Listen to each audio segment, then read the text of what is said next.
Hello, everybody. Good day around the world. We have the wonderful Carrie-Ann McDowall. And if you think that name sounds familiar, it should be. And if it isn't, it will be, because she comes from a wonderful Australian-based chiropractic family. And the McDowalls have many chiropractors in their family. And Carrie-Ann, or Carrie as we call her, is, I think, the latest addition. Welcome, Carrie McDowall. Thank you, Joe. Thank you very much. We've had a bit of contact over the last few months or couple of years, I think. And honestly, I didn't really know you existed because I've been a friend of your father's for a long time. And he not only hid his Shelby Mustang from me, but you as well. And I think so many treasures. And you are, I've grown to know you as a extremely passionate, or as passionate the word, conscientious and lover of chiropractic every bit, if not more than your father is. So tell me, what's on your mind now that you've just graduated? Oh, thank you very much. What's on my mind? It was after uni, looking at what path do I go down with chiropractic, and it was a bit of a struggle because the path I chose was not like all the other students, and I went off on my own little path, and it was a decision where I didn't have what's the right word? I wouldn't say support, because my family support me, my kids support me, but I kind of went out on my own, at my own level, so to speak. So I was running a massage business, and then on my massage, so that was during uni, and then on my massage clients have been waiting for me to graduate so they can kind of come across with me and turn into chiro patients with me. So I opened up my front lounge room and converted all my massage inquiries online from my #1 ranking website and turning them into chiro patients and filling up 3 days a week here in my lounge room. And that's been pretty good. And I've been focusing on using my Blair technique that I've been studying and really trying to help people on that profound level that I know that upper cervical can really help people with. And I think not only are you related to the McDowalls, I grew to know you because you gained an interest in upper cervical technique. And that's a rare thing for a student to embrace it. You didn't embrace Atlas orthogonal, though I haven't given up hope. However, it doesn't matter. Upper cervical, we're a family and a subset of chiropractic. And I think that's a great thing. So you were a mature age student. Do you have anything to say? We'll get back to upper cervical. But as a mature age student, did you have any problems or obviously there are advantages. So do you have anything to say about that? I don't think I could have gone through uni if I wasn't a mature age student, only because the life experience and the maturity and the brain maturity had helped me grasp concepts that I could never have grasped as an 18-year-old or a young person just leaving high school. But however, it is unusual that you had a family aura, shall we say. Everyone must have thought she'll never do it. What did the family think when you decided? They were really happy. They were very shocked, quite surprised, but because they've gotten used to the idea of you having 5 children and being a mom, and suddenly, and suddenly I'm now enrolling at uni and I'm going to become a chiropractor. They knew I wanted to do it ever since I was little, but I missed the boat. In my mind, I'd missed the boat and then I'd gone down a different path, and I came full circle and I'm back to where I was when I was 17, trying to apply for RMIT and Macquarie. sending envelopes off and trying to book interviews and traveling on the train to go get interviewed to see if I'd get into the masters even before I'd graduated high school. And, you know, I never got the marks in high school, so I did it didn't ever get go in. through your mind to do what your grandfather and your father did and go to Palmer, and your auntie, by the way? Yes. So there was an offer to go to Palmer back in 1996. Wow. Dad sent me some brochures and he said, where do you want to go, Palmer or Life? And I said, oh, obviously Palmer. He's like, all right, I'll set it up. And you know, my high school, I got probably 3 different high schools, and I think my studies just went down the drain, and I just didn't get the marks and I couldn't go. I just didn't have I wasn't studious, and I wasn't I think mentally I was in the right place to really apply myself at school. So it just kind of faded. And it happens. It happened to me. I didn't go till I was 26. But now that you're in practice and you've been doing some full spine work, how important is the upper cervical as part of that spinal care? Wow, that's a great question. I feel like it's vital because I've noticed 2 things. Full spinal work can knock out the major, which someone may have upper cervical major, which is their major subluxation. And getting full spinal all the time, needing it weekly, isn't really helping that person. It's only adjusting the compensations from their major subluxation, which is existing at the very top there. And I really noticed that. Now, I thought that was just a theory, but I see it all the time. And I know that if I take my hands off and just do the one adjustment at the level that they need it, that's showing up, everything else sorts itself out. And they can even explain that they feel it moving through their body, and they're unwinding, and their compensations settle down on their own, and they don't need that low back adjustment. They don't need that mid-thoracic adjustment because the twist isn't there anymore. And their head, which was on the side, is now in the middle, and their shoulder that was high is now down, and they're sleeping better. And I'm like, well, that's great.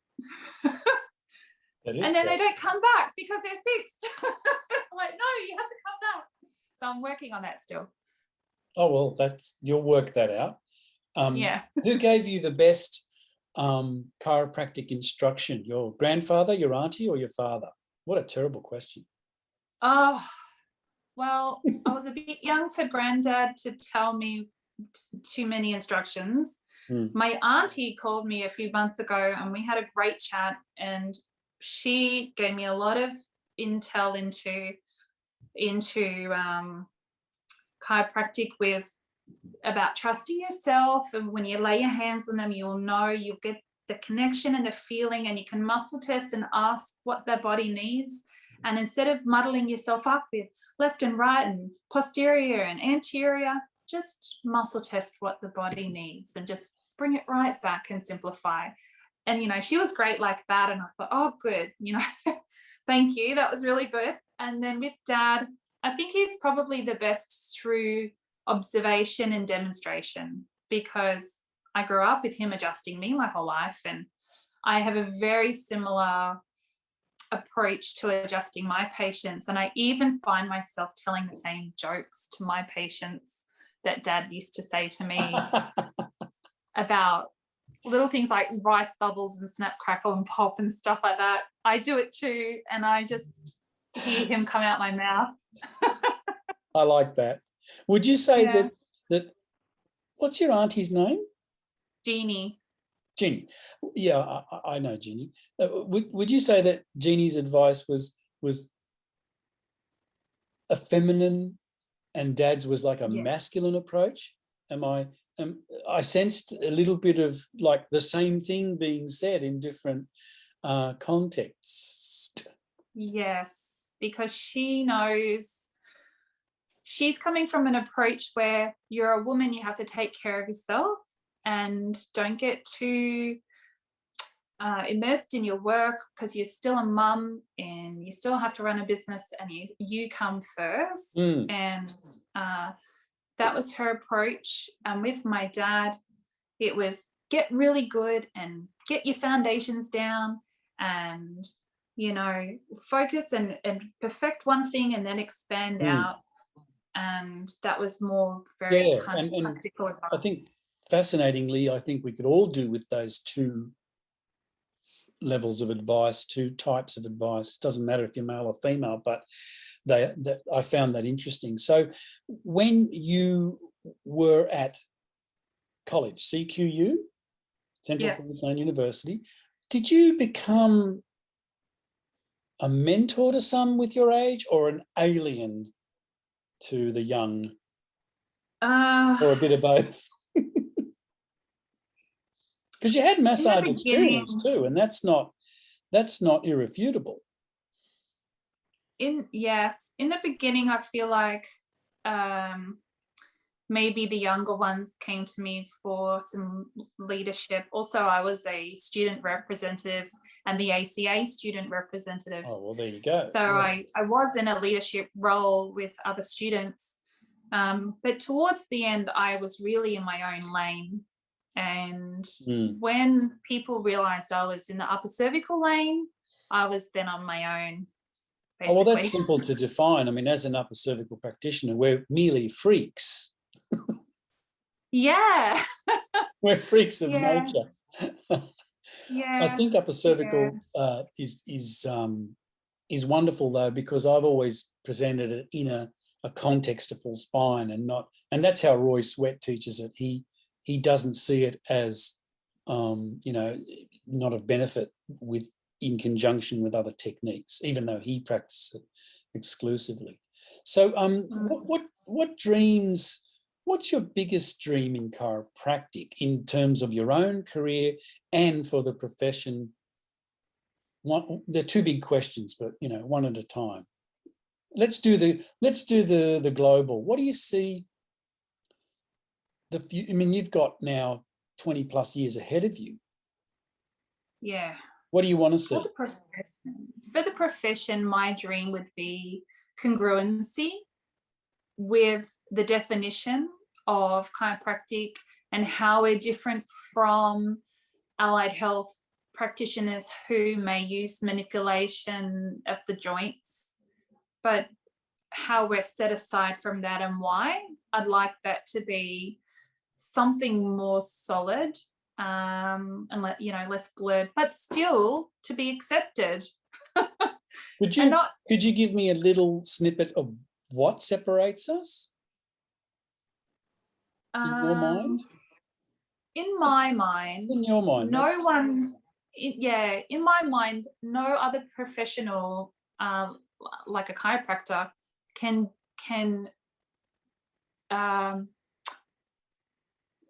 understand and do and know that one thing that only a chiropractor can understand and do and know.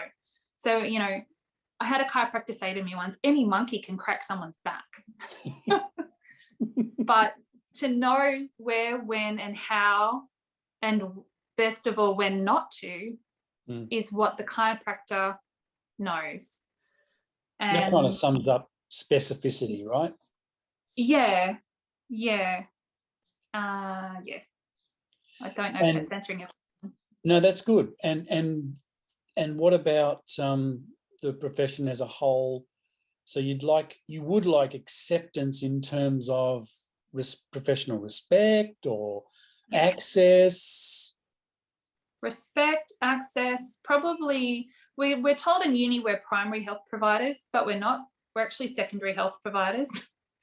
So I would like to see that change. I'd like to see less prejudice from GPs. I have patients that say, oh, well, I went to my GP, but they wouldn't give me an EPC because they told me don't go.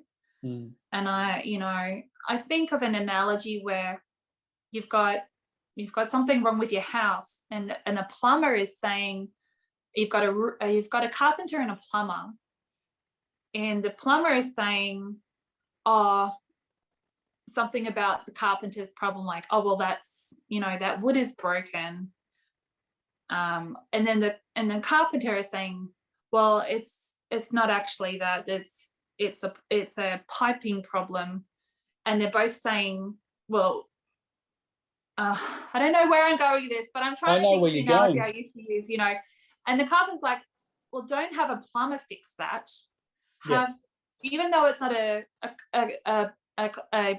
carpenter's problem or a plumber's problem, like they're telling each other who can do what. Well, the only person that knows that is the person in that profession. Yeah, it's actually an excellent illustration, and I'll give you another illustration to fortify it, and that is, people think of dentistry as separate and distinct, and there's no problem with GPs saying you need a dentist. And because I'm now currently with a girl who's an optometrist, I realise that optometrists are well accepted because they have a scope and it's narrow, and it is right here. But the GP says, oh, who sent you? The optometrist. Oh, well, they'll know what they're saying. I better follow that up. But what you're describing is the delineation of chiropractic is not clear. And possibly the reason it's not clear is because we are almost outside of an emergency care protocol, a whole primary care profession. Anyway, we could write a book on that. Whereas if you just treat the eye and you treat the teeth, GPs don't have any problem with that. But they have a problem with us because we're sort of this little pesky little thing that can almost take care of the human 100% outside of hemorrhaging, bleeding, and my hands, cut off. But anyway, so I agree with you, and that's the problem. However, what about the few? What do you're starting out, and I love the fact that you're just working from home at the front of your house, and I think you're in another clinic too. But what about the Carrie-Ann in 10 years' time? What does she want to be in what kind of context would you like to be practicing in? I see myself in a upper cervical specific clinic, a big one, a big one that's well known, that gets many referrals. That doesn't even need a sign on the door, just a very small sign. And I see myself seamlessly running that and helping hundreds of thousands of people, hopefully, and being very happy and having work-life balance. As in 10 years' time, my youngest would be 18, so all my kids would be adults and off doing their own thing, and I'd have a lot of time on my hands after that. So I feel like I might do some research and maybe contribute to the profession in a research capacity. And you've already published a little paper there. Yeah, and I was kindly awarded a prize for that as well, which will be coming in the post. It's a nice plaque with my name on it. Who gave you that? I didn't get a prize. Oh, maybe I shouldn't have said anything. No, I'm proud of you. I'm just kidding. What did you get a prize for that article in the Asia-Pacific Journal? Yes.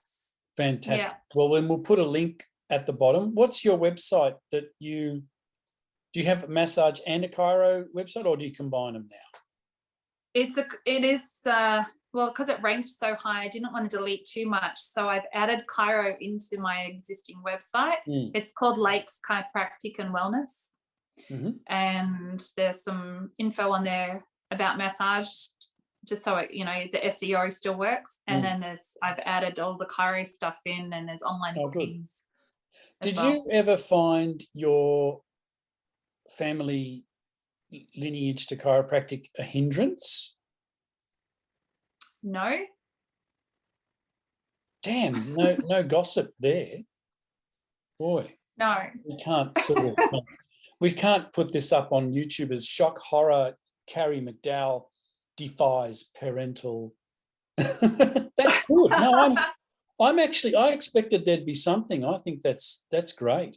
And you know, it's just wonderful. So what else goes through your mind about the profession? Give us some other thoughts.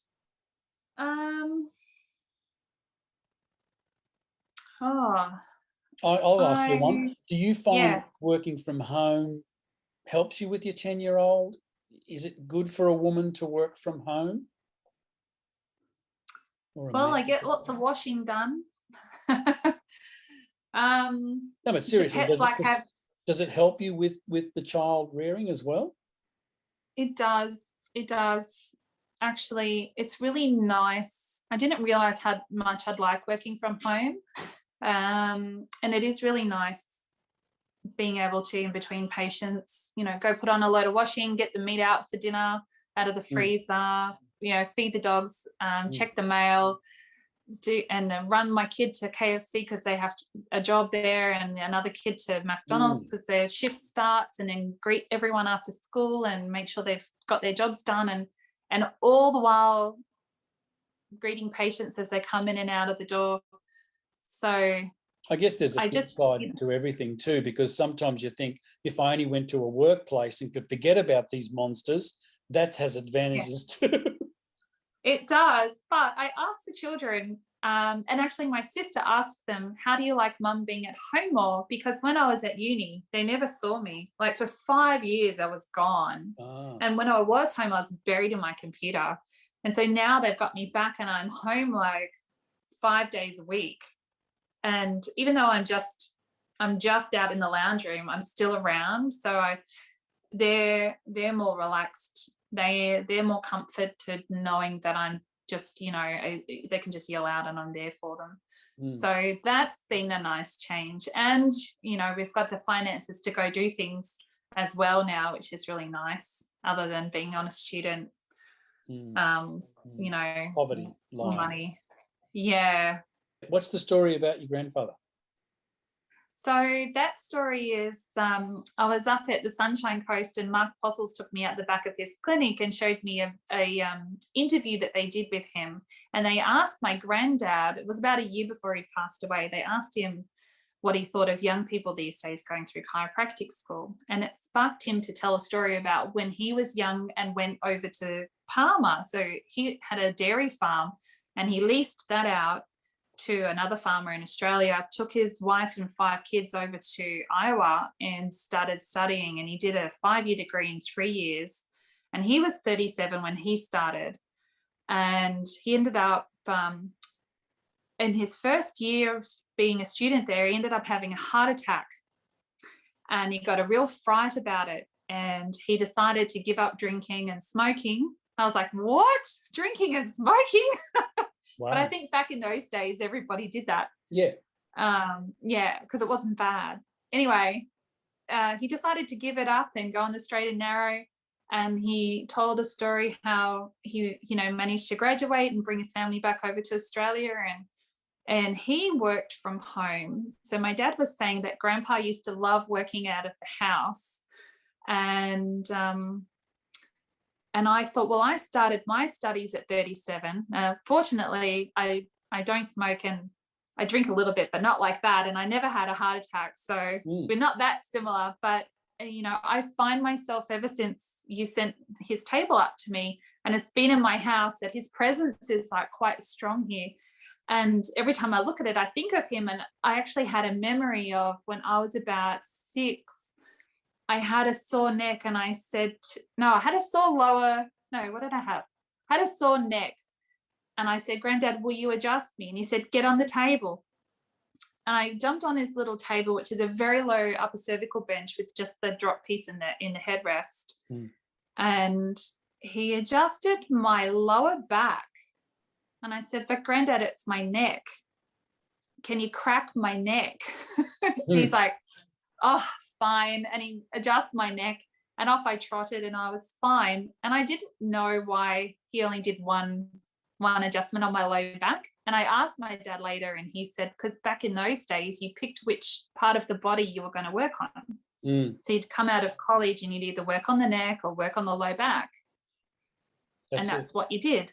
Yep. Specific. And my granddad said, yes. And he said that I was on the table with him, and he said, now, when you're older, and he must have known, he said, when you're older and you're a chiropractor, you have to start to feel the smallest thing, as if you're finding a little pin under 10 sheets of paper, and you Yes. run your finger over it, and that's how you know.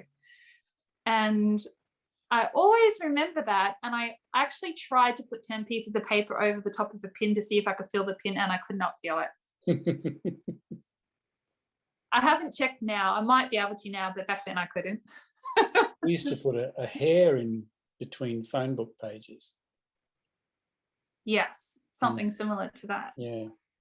Well, thank you for that story, Carrie. I appreciate You're welcome. that. And well, I think you're an inspiration to students, mature age students, mothers, fathers, single parents, whatever you want to call them.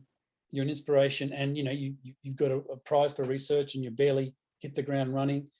And I thank you. And I think I'm going to interview you again to see where you are in 10 years. Hopefully I'll be alive, and we'll see whether the dream has fulfilled. So thank you, Carrie-Ann McDowall. Thank you, Joe. Thanks very much.